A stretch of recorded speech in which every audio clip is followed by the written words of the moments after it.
This episode of the Red Bull Rant is brought to you by the fine patrons that support us through patreon.com/Red Bull Rant. You can support us for the low price of $1 a month, and you can get exclusive content, including a monthly wrap-up for the New York Red Bulls. We want to send a special shout-out to our patrons who support us at $5 a month. That is our producer-level reward. Thank you to Jeremiah Dempster, William Martin, Clayton John, and Christopher Admack. Now, on to the show. The Red Bull Rant is a free-flowing conversation amongst three lifelong wackos that may contain adult language. Listener discretion is advised.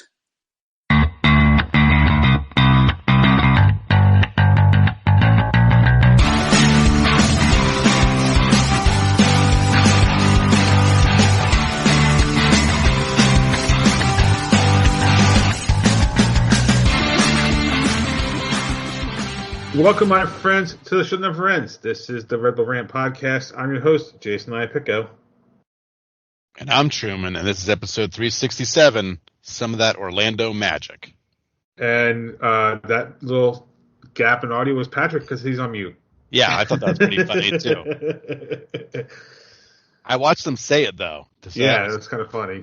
And he's trying to figure out why he's still on mute. Yeah, there we go. Okay. There you go. There he is. I was wondering why nobody responds to my pre-show question. Okay. What was your pre-show question? Well, it's about the dumping ground, so. Oh, well, there you go. All right, so New York Red Bulls picked up their first road win of 2021, beating Orlando 2-1 in what is arguably their best match of the year. So before we get into our discussion, Truman, you have the tweets ready to go? I do. All right, we got a few. So, start with at Rochesco said, odds are Caceres being on the same plane as Clark in January. I was thinking the same thing. Did Coronel have to wait till Mara had his gloves on to stand up? Yeah, I know. apparently. Like, oh, God, finally get him in there. It didn't happen. And Struber is reaching Thomas Graveson levels of shiny, bald psycho. There you go. All excellent points. At Tonino M said, excellent team effort. Where was this team versus Atlanta? Yep. Probably already in Orlando, I guess. At Red Coach J, Jeremiah says, Davis was excellent throughout and continues to be neck and neck with CCJ as the big beneficiaries of Struber's tenure. Both practically written off last season, both absolutely key this year. And then, I believe, we have a soundbite sent from Ruchesco, and that soundbite says, unfortunately means this sound is redundant. Donuts are forever. Ooh. So, someone was paying close attention to our show last week and decided to send us that soundbite. I kind of hope and don't hope we get to use that again this year. It's like one of those things. I'm going to officially declare Gwen our soundboard editor from now on. Since they're the only person ever to send us a clip to use on the soundboard. And now it is in perpetuity. Yes. Let's open the floodgates for other participants. Yeah, like we're really going to get that many sound bites. Oh, come on. We know how popular we are. We'll get fives of sound bites. I was going to say twos, but sure, we'll go fives. Twos and twos. All right, let's start with our likes and dislikes. Pat, you can go first. What did you dislike about this game? Yeah, I mean, I guess I'm kind of with Gwen about that one about, I kind of was really excited to see Ryan. I saw Colonel go down, which is terrible. You don't really want to root for an injury, but I was kind of excited to see Ryan finally get his due this season, and he did not. So, I mean, more on Coronel later, but really, that's really the only dislike. There wasn't too much for me to complain about with this match. Oh, yes, there was. Okay. And that was the only goal given up was just a awful turnover by Sean Nealis. Yeah. Horrible. Why aren't you putting that ball out? Why do you think you're just going to dribble up with guys around you? That was foolish. I mean, that was like sixth grader soccer play right there. Mm-hmm. I mean, no excuse at the professional level doing that. Just none at all. I don't know what he was thinking. He was he was trying to show up for Greg Berhalter and his play out of the back scheme, and well, yeah, he ain't making the national team anytime soon. Yeah, was that? I'm trying to remember. Was that DK who took the ball away from him? I don't think it was. Yeah, couldn't tell you. I should also mention that guy is just, he is tough to handle. Oh yeah. Well, we all get to cheer for him in a couple days.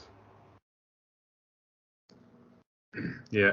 My dislike, I'll just go with that goal too. I mean, that was just a bad team effort. Sean Nealis, yeah, come on, just boot the ball away. Don't even risk it.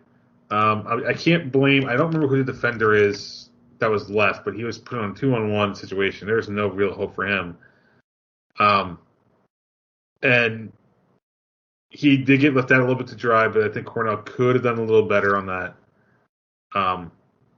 Could have probably came out a little earlier once that last pass was made. Could have put some pressure on it. I don't know if it was just because of how quickly it happened, but I think he could have done at least a little bit more.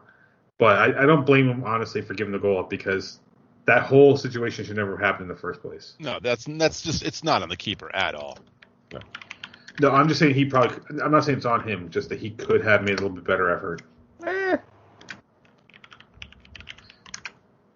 least that's my opinion. All right, likes of the game. Truman, you go first. What did you like about this one? Guys, I have one word for you. Fabio. That's all I'm going to say. Fabio. Coming through clutch. I don't know. Do I have to say anything else? I mean, sure, I could talk about Christian Caceres. I hope someone else does. But I'm just going to say Fabio. I mean, it gives us reason to finally say Fabio.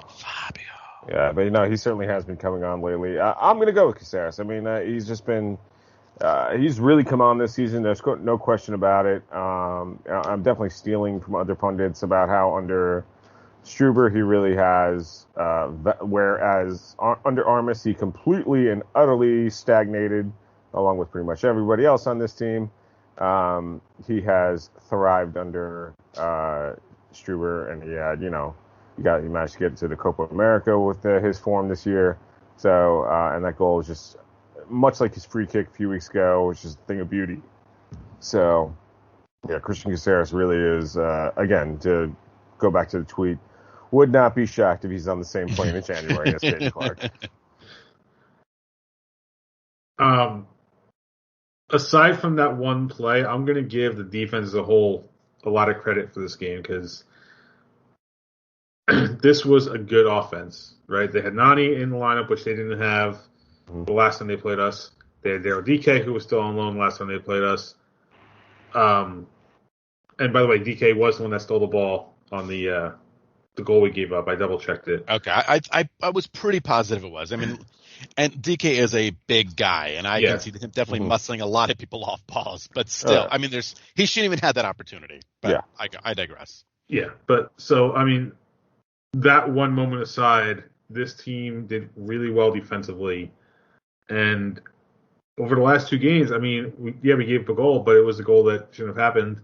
And if you think about taking that one out, we have close to 180 minutes of scoreless soccer. That's not a bad streak to have in your back pocket for the defense. Mm-hmm. All right, afterthoughts. That penalty kick. Jesus, was that soft? Matt, yeah. That's okay. I'll take it. I mean, I didn't even care. Cornell, man, talk about trying to redeem himself. That save was massive. Yeah. So, hey, if he can make penalty stops, it's good, right? That was something Robles was really good at.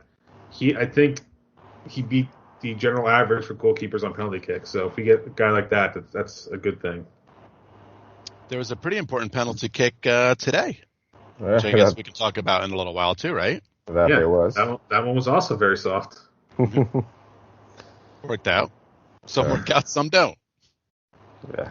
I mean, I guess your thoughts is we shit on the guy all season. Credit where credit's due. I mean, Cornell had a very good game. You got to point that out. he did have a very good game. I mean, that is, to an extent, something he's been generally good at, and making the really nice save while letting up some howlers. But at least in this one, he didn't let up any howlers. So, he had a good game. Hopefully, it's the beginning of something, steady play, because we all know Ryan Mara. I don't know if he slept with Struber's daughter or what, but we know he ain't getting off the bench. So, it's just good. It's nice to see him have a very nice game.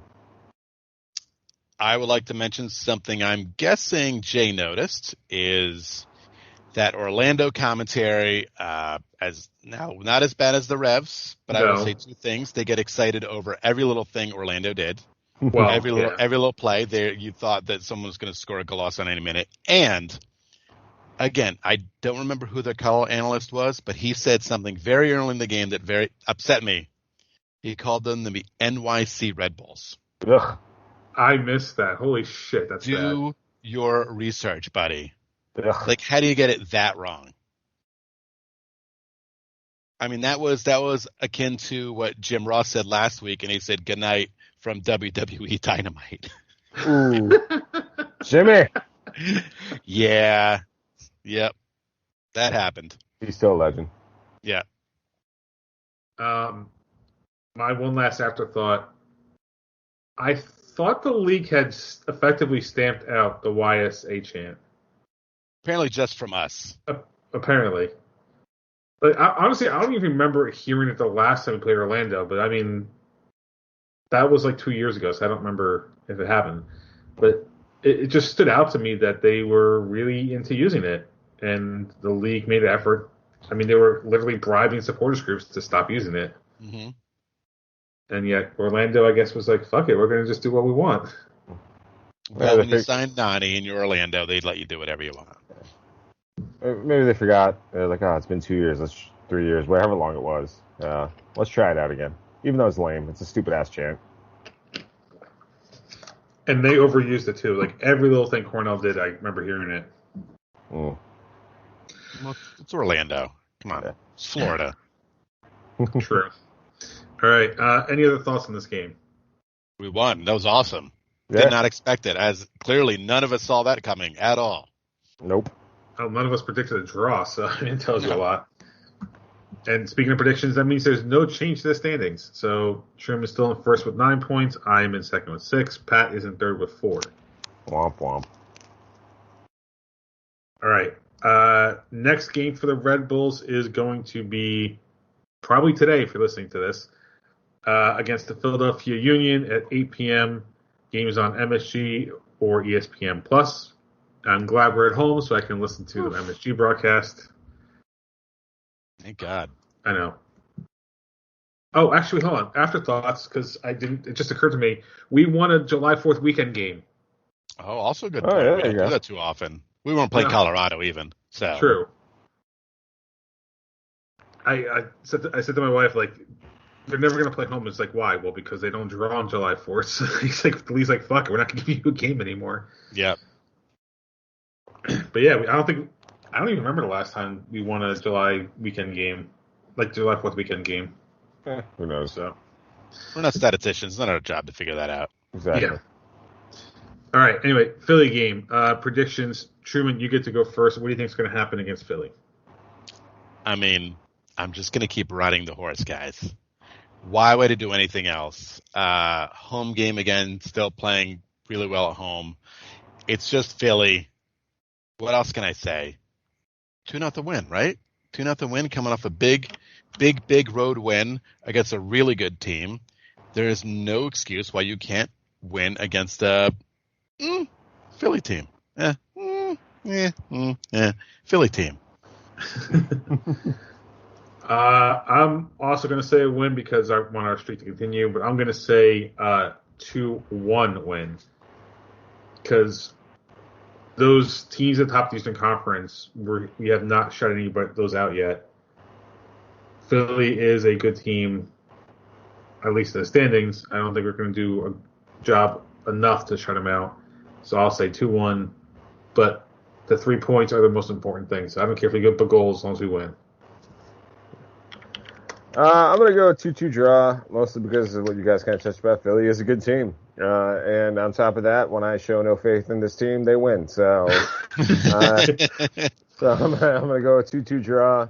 I think it'll be fairly exciting match. We'll see. We'll see what kind of crowd shows up with the tropical storm on the way and Thursday night. But yeah, so that's what I'm going with. I think the crowd will be bare minimum. Oh yeah. I mean, it's a Thursday night game already, so. Yeah. All right. Any other thoughts on the Philly game? Yeah, Philly stinks. Yeah, fuck Philly. It's a terrible place. Don't ever go there. It's awful. Mm-hmm. All right. New York Red Bulls 2.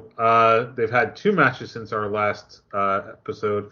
A 1-1 draw versus Miami FC, and then a 3-2 win at the Charlotte Independence. Their next game is July 10th at Hartford Athletic. They're currently still number 7 in the Eastern Conference, Atlantic. Gotham FC drew their last match 1-1 against Kansas City, and their next match is July 11th at the Portland Thorns. Still not having given them more than a goal, I believe, this year in a game. Yeah. That's stout defense. Yep. They are still number 5th in the NWSL with 12 points. So, good enough for a playoff spot. So, much improved over last year. Turn those draws into wins, that's all. All right. Time for the dumping ground. I'm the trash man.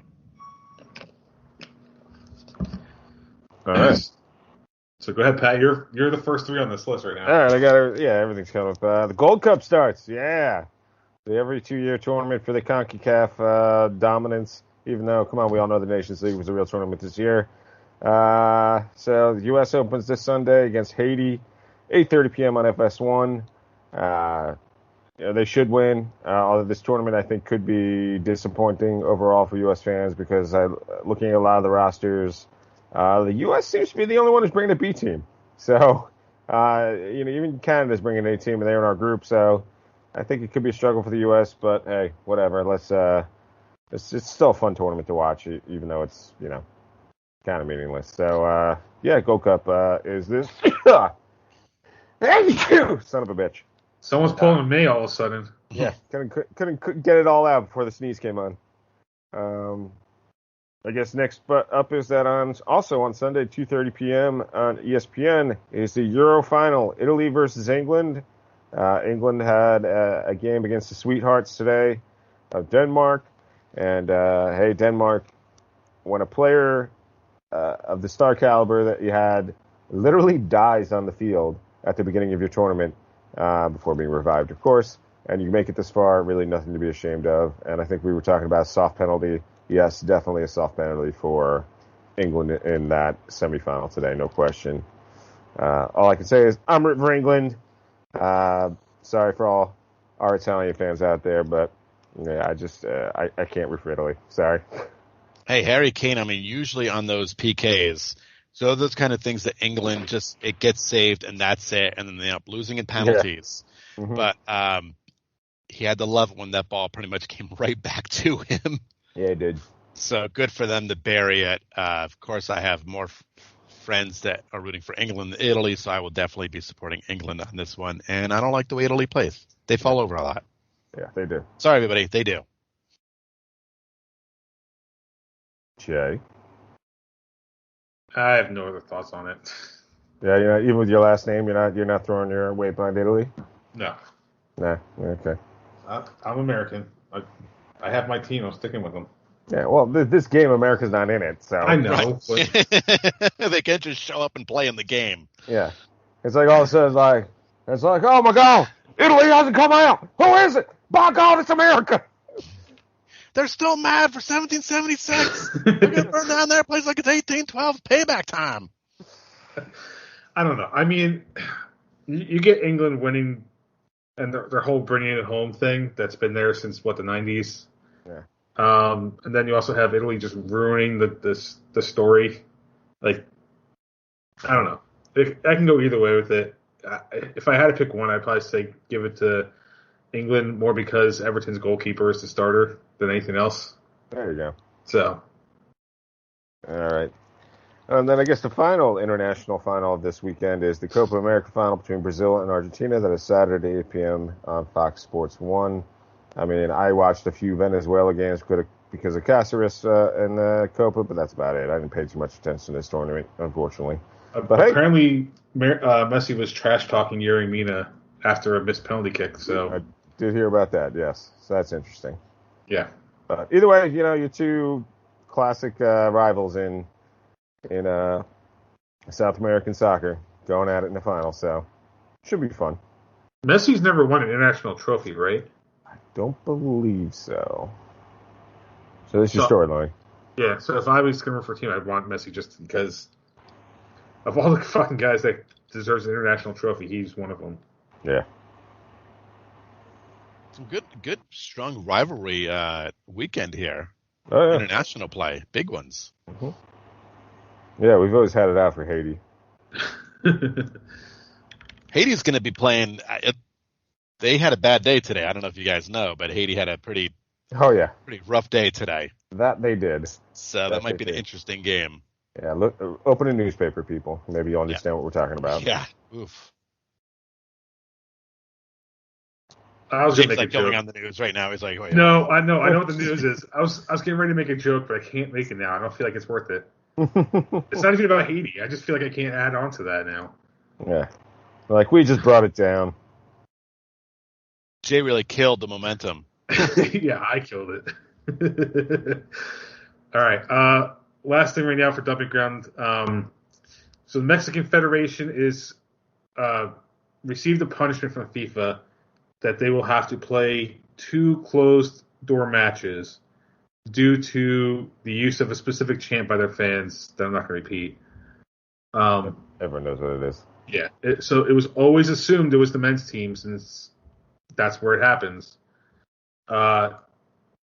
Last Friday, on July 2nd, there was a report that it came out that they were considering having the women's team play the 2 games so that the men could have fans for their World Cup qualifiers. There's no way FIFA could allow that. Yeah, that'd be some bullshit right there. I don't know. I mean, FIFA's allowing Qatar to have a World Cup in December, so who the fuck knows at this point? I mean, that would just be an absolute travesty if that happens. I don't see how that is all going to be at all possible. If they manage to get away with that, because we've seen the Mexican women's team play. I mean, do they really even get the support the men get? I doubt it. So that's why they wanted to switch it, because that'd be utter bullshit. Let's hope that does not fly. So, quick search. It looks like that's the only report. There's nothing like FIFA saying, no, get the fuck out of here with that. I think they will. They have to. I can't imagine. Actually, no, I can. You know why? Gate receipts for World Cup qualifiers. Yeah. That would be the why. FIFA's like, all right, give us a cut of that money and you're good. Yeah. I can see it. Well, they already paid their fine, so. Yeah, but come on. FIFA lining their pockets is a tradition at this point. True. All right. Anything else for the Dumping Ground? Nope. Real quick, Columbus opened their new stadium. There you go. The stadium that was leaking like 2 days before that game. Hey, but it's there, damn it. Yeah, it exists. True. Again, another stadium that opened up before New York City SC has one. Yeah. What rail yard are they going to build over now? Yeah, that's right. Non-existent. So, by the way, we did get some responses for this last week. So, Truman, I think you remember what we were talking about. Yep. So, let me go back. Okay. So, I put out a tweet asking for help about teams/stadiums that were opened or started before New York City FC would get their own stadium. So first off is at Jeffrey Kleiman on Twitter. Said it's not open yet. It will be this fall, but UBS Arena should be on the list. Broke ground in 2019. That's the new Islanders arena. Mm-hmm. At JBS319 in 2 different tweets. Minnesota United Stadium, LAFC, Austin, Columbus, Nashville, Miami, Cincinnati. And then these are the stadiums: Globe Life Field, TQL Stadium, Allianz Field, Lower Field, Lynn Family Stadium, and I think we talked about this, Bramley Moore Dock for Everton. Then at the Real Malico, I'm pretty sure it was a New York City FC fan, said, "You really need help with this?" Yes, we do. Oh, and then, I'm sorry, at JBS319 added a few more. Lest we forget, Queensborough FC and their stadium at York College. Also, the Japan National Stadium, which hosts the Tokyo Olympics, Japanese football and rugby. At KARR_82, Fiersa Forum, where the Bucks play, broke ground in 2016. So the list is growing. We need more help. Yeah. I mean, I expect that list to double by the time they ever get a stadium built. Well, yeah. Perhaps triple. Yeah. Well, if we're talking New York City proper, it's just going to go on forever. Right. The Jets and Giants will break life on Giant Stadium version 3. Yeah. MetLife 3, yeah. All right. So if that's it, it's time for Pat's Betting Corner.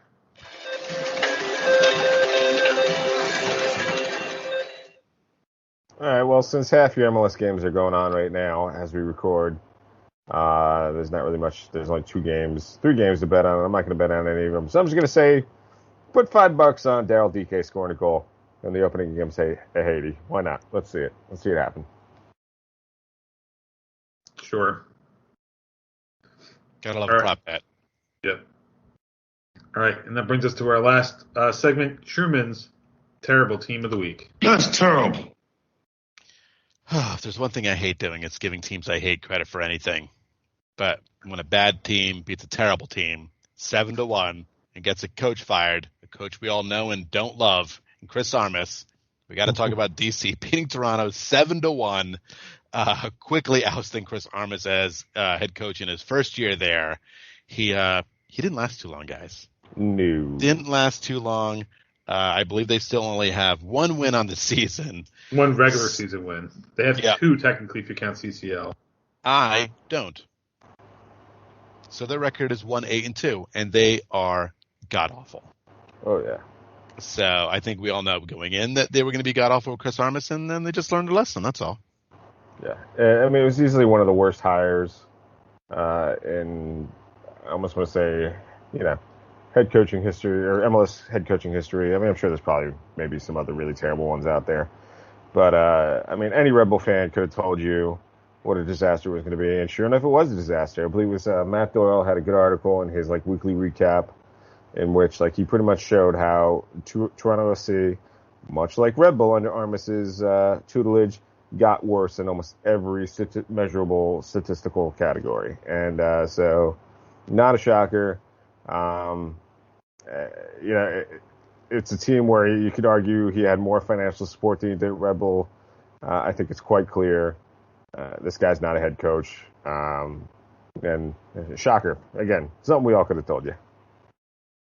I mean, it's the second most expensive roster in Major League Soccer this year, so. Mm-hmm.